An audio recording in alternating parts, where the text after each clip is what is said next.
Hey guys, how's it going? I'm Robert from Master Guitar Academy. Today I want to clarify one thing about a recent video I did, and that has to do with this chord.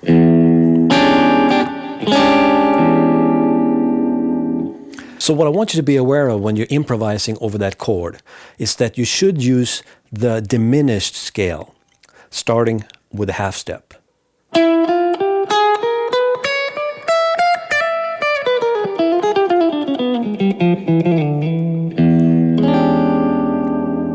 And the reason for that is that this chord has a sixth, or you can also view it as a 13th, the note C sharp.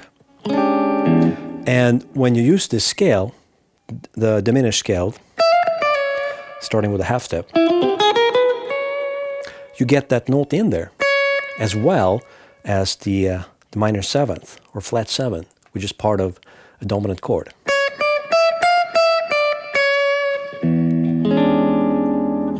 Now, when we play this chord, the hendrix chord, a lot of the times you hear people play or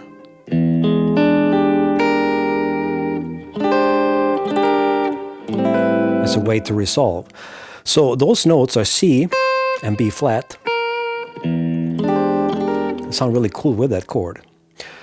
So that's a sharp, we can view it as a sharp 5 and flat 5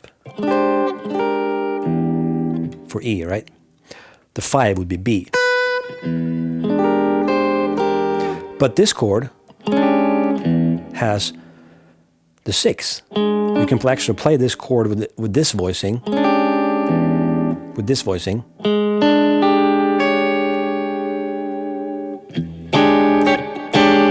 Same thing as.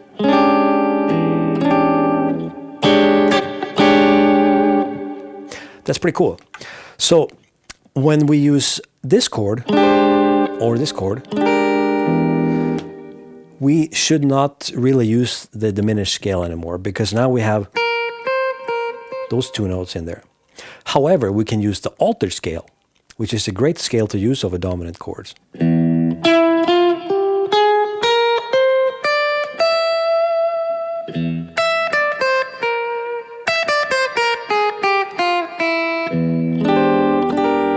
See, when I play this scale on one string,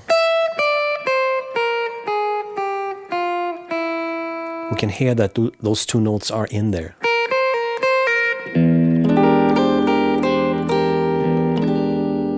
Right? And then if we move the top note to be, for example, now we can use the diminished scale.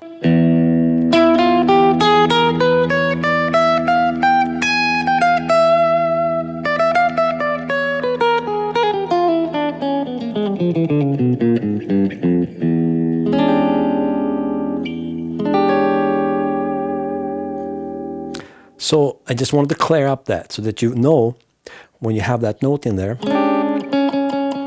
you play the diminished scale. Now let me show you one more thing, that we can easily take this grip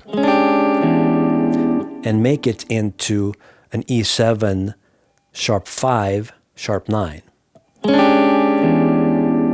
We take the note C sharp and move it to C. That's the only difference. And the cool thing is that we can actually play the bass note with our pinky now.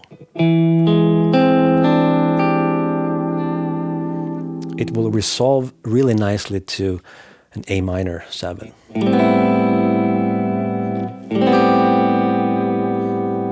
I can play B half diminished, and then this chord, and then A minor 7.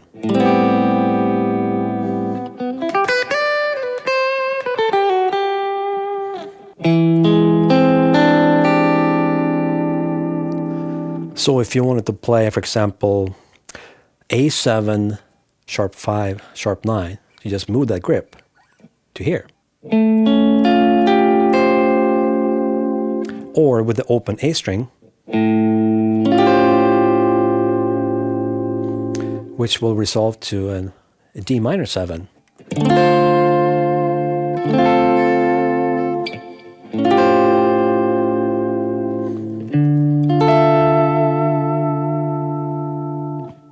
And there you go. Thanks for checking out this lesson.